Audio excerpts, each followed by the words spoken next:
Hello friends, welcome to my channel V commerce academy, जिथे मी वंदना तुम्हाला शिकवणार आहे अकाउंट हा विषय अत्यंत सोप्या पद्धतीने.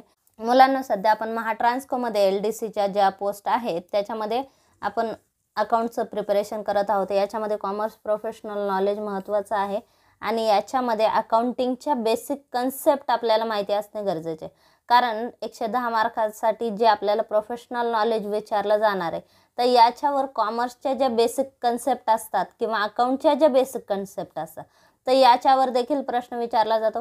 उदाहरणार्थ आपल्याला जर प्रश्न विचारला which of the following is fictitious asset, तर आपल्याला फिक्टिटियस असेट म्हणजे काय हे जर माहिती असेल तर आपल्याला ते फाइंड आउट करता येतील की कोणत्या फिक्टिटियस असेट आहेत आणि कोणत्या नाही आहेत.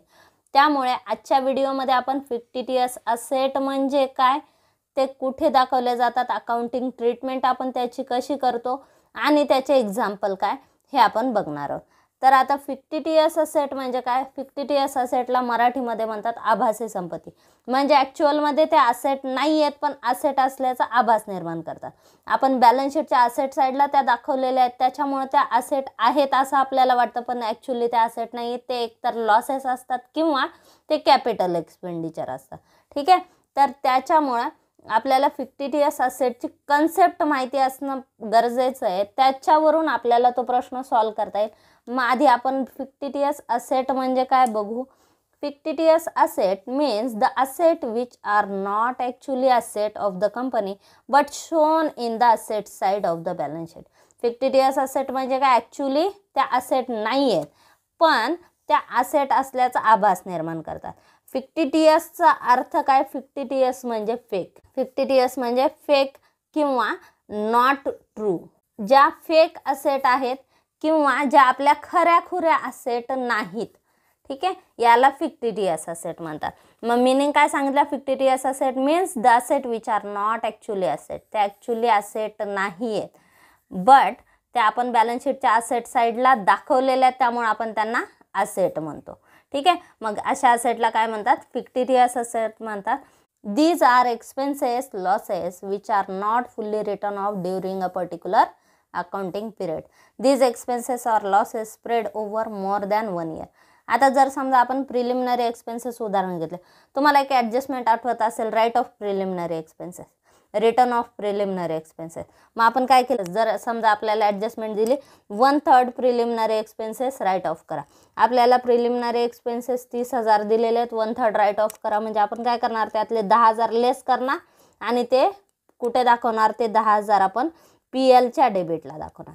म्हणजे आपण हे 30,000 आपण कुठे दाखवलेले आहे? ॲज अ कॅपिटल एक्सपेंडिचर ते आपण बॅलन्स शीटला दाखवलेले आणि नंतर त्यातले आपण 10,000 काय करतोय, त्यातले 10,000 आपण रेव्हेन्यू बनवतोय.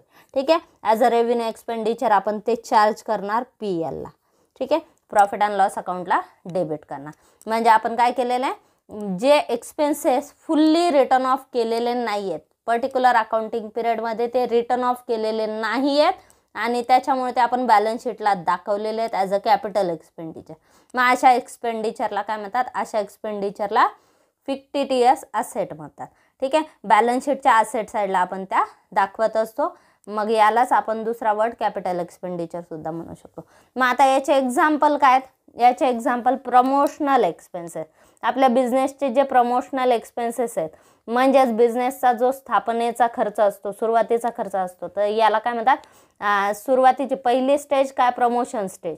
ठीक आहे, बिझनेसची पहिली अवस्था, कंपनी स्थापनेची पहिली अवस्था काय? Promotional stage. ठीक आहे, मग त्या स्टेजमध्ये आपण जो खर्च केलेला असतो याला म्हणतात प्रमोशनल एक्सपेन्सेस. ठीक आहे, प्रिलिमिनरी एक्सपेन्सेस म्हणजे कंपनी नावारूपाला येण्याच्या आधी, कंपनीच्या नावाची नोंदणी होण्याच्या आधी जो खर्च केलेला असतो, तर हे दोन्हीही सेम आहेत. हे कंपनीच्या स्थापनेचा खर्च असतो आणि तो कंपनीची स्थापना एकदाच होते म्हणजे हा कॅपिटल एक्सपेंडिचर आहे आणि म्हणून कॅपिटल एक्सपेंडिचर म्हणून आपण ते कुठे दाखवलेले असतात? बॅलन्स शीटच्या असेट साईडला दाखवलेले असतात. ठीक आहे, मग प्रमोशनल एक्सपेन्सेस, प्रिलिमिनरी एक्सपेन्सेस हे काय आहेत? हे एक प्रकारचे कॅपिटल एक्सपेंडिचर आहेत, आपण बॅलन्स शीटच्या असेट साईडला दाखवतो म्हणून यांना काय म्हणतात? फिक्टिटियस असेट म्हणतात. हे ॲक्च्युअली संपत्ती आहे का? नाही आहे, प्रॉपर्टी नाही आहे, याला काही मूर्त स्वरूप, प्रॉपर्टीचं जे मूर्त स्वरूप आहे ते नाही आहे त्याला.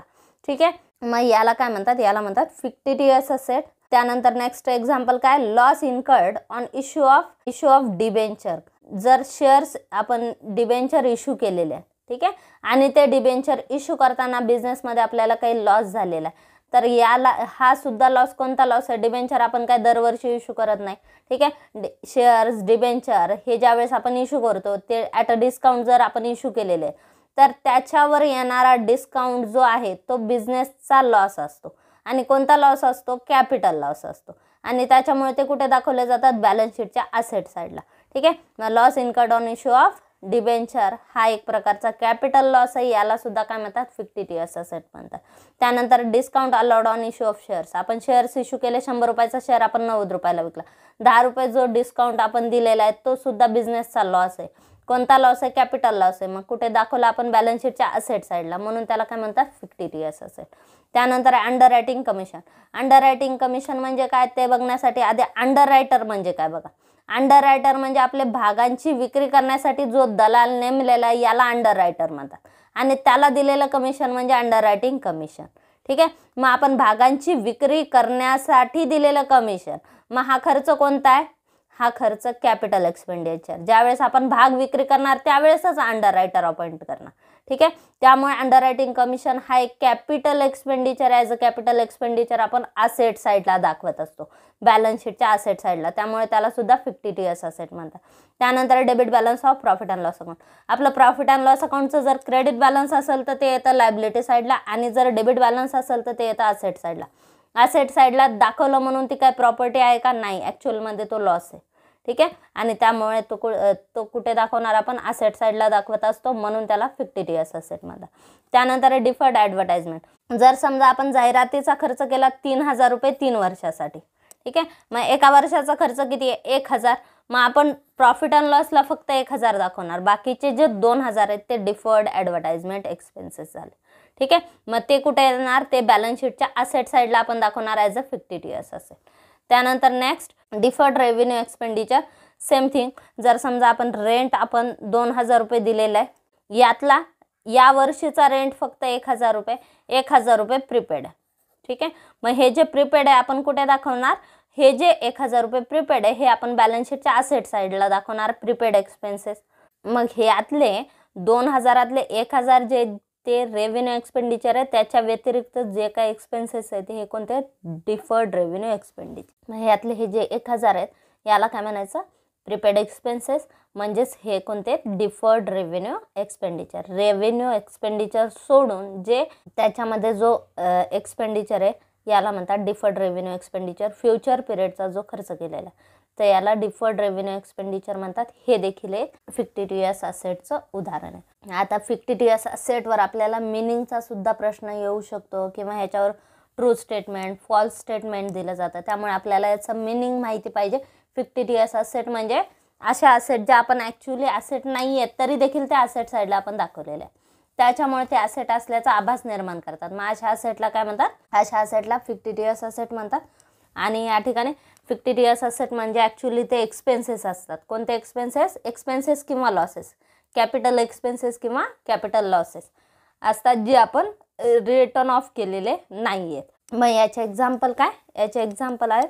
आता याच्यामध्ये आपल्याला प्रश्न असा सुद्धा विचारला जातो की which of the following is fictitious asset, किंवा which of the following are fictitious asset, किंवा which of the following is not fictitious asset, किंवा करंट असेटमध्ये सुद्धा याचं एखादं एक्झाम्पल देतील आणि तुम्हाला करंट असेट ओळखायला सांगतील. तर या टाईपने आपल्याला ह्याच्यावर प्रश्न विचारला जातो. तर एक्झाम्पल काय, फिक्टिटियस असेटचे प्रमोशनल एक्सपेन्सेस, प्रिलिमिनरी एक्सपेन्सेस, त्यानंतर loss incurred on issue of shares and debentures, त्यानंतर discount allowed on issue of shares, underwriting commission, debit balance of profit and loss account, त्यानंतर डिफर्ड ॲडव्हर्टाइजमेंट एक्सपेन्सेस म्हणजेच ही prepaid advertisement आपण म्हणतो ना ते दिलेलं आहे, ठीक आहे. किंवा ॲडव्हर्टाइजमेंट पेड इन ॲडव्हान्स, हे सुद्धा कशाचं, फिक्टिटियस असेटचं एक्झाम्पल आहे. त्यानंतर आहे डिफर्ड रेव्हेन्यू एक्सपेंडिचर, हे सुद्धा, किंवा प्रीपेड, डायरेक्टली प्रीपेड सुद्धा शब्द वापरला जाऊ शकतो, किंवा प्रीपेड एक्सपेन्सेस हे सुद्धा कशाचं, फिक्टिटियस असेटचं एक्झाम्पल आहे. अजून याच्यावर ॲडव्हर्टाइजमेंटसाठी सुद्धा एक शब्द यूज केला जातो, हेवी एक्सपेंडिचर ऑन ॲडव्हर्टाइजमेंट, ठीक आहे. हेवी एक्सपेंडिचर ऑन ॲडव्हर्टाइजमेंट म्हणजे ॲडव्हर्टाइजमेंटवर आपण जास्तीचा खर्च केलेला, ठीक आहे. मग तेच त्याला सुद्धा डेफर्ड ॲडव्हर्टाइजमेंट एक्सपेन्सेस सुद्धा म्हटलं जातं किंवा हेवी एक्सपेंडिचर ऑन ॲडव्हर्टाइजमेंट असं देखील म्हटलं जातं. तर हे झाले एक्झाम्पल फिक्टिटियस असेटचे. आपल्याला फिक्टिटियस असेटचा मीनिंग काय आहे, त्याचे एक्झाम्पल काय आहेत, तर हे सगळं माहिती पाहिजे. फिक्टिटियस असेट आपण काय करतो, जसजसे वर्ष पास होतात, इयर पास होतात, तसतसे ते राईट ऑफ केले जातात, ठीक आहे. फिक्टिटियस असेट काय केलं जातात, ते एक्सपेन्सेस राईट ऑफ केले जातात. तर कॉमर्स प्रोफेशनल नॉलेजमध्ये असे छोटे छोटे कॉन्सेप्ट फार महत्त्वाचे आहेत. याच्यावर आपल्याला प्रश्न विचारले जातात. अकाउंटमध्ये अशाच छोट्या छोट्या ज्या कन्सेप्ट असतात याच्यावरच प्रश्न तुम्हाला विचारले जातात.